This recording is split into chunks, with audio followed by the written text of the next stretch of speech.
Measure 11 crimes include murder, rape, sex abuse, and kidnapping. In 1994, voters decided people convicted of those crimes must serve mandatory minimum prison sentences with no possibility of getting out early. It also mandates that juveniles age 15 or older be tried as adults when charged with those crimes. Retired Multnomah County Chief Deputy District Attorney Norm Frink remembers why voters wanted this. There was a famous case where a young girl was run down intentionally in Lake Oswego, and the person who did it served 3 years. He also says that's why voters rejected a ballot measure that would have repealed it. This is the most successful government program in Oregon in the last 25 years. It cut violent crime.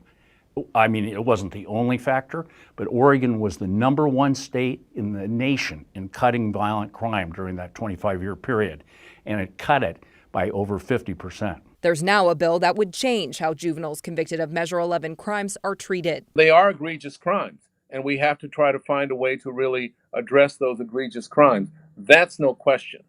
You have to do that. But we also have to understand that these are not adults, and there's a difference between a juvenile and an adult. They're not just little adults. The bill would eliminate mandatory adult prosecution for certain offenses, give juveniles a chance at a second hearing halfway through their sentence, and give the option to be released when they're 25 instead of transferring to an adult prison, among other things. The changes are something Sangdao supports because of what he did at 17 years old. It really takes a split second for you to change your whole life and your whole life to make up for it, really. Sang says his only adult role models were gang members.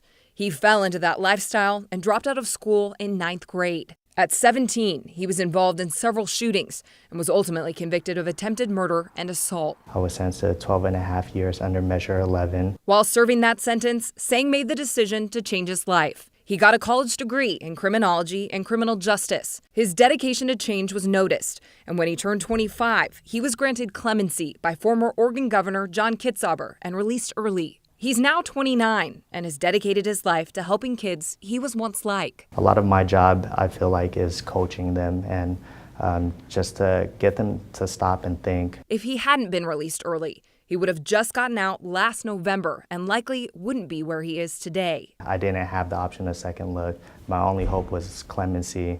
And just with that hope, I worked feverishly every single day. But for every story like Sang's, those against the bill say there are many who should serve their full sentences. And if these people want to have murders, robbers, rapists released in less time, let them say that.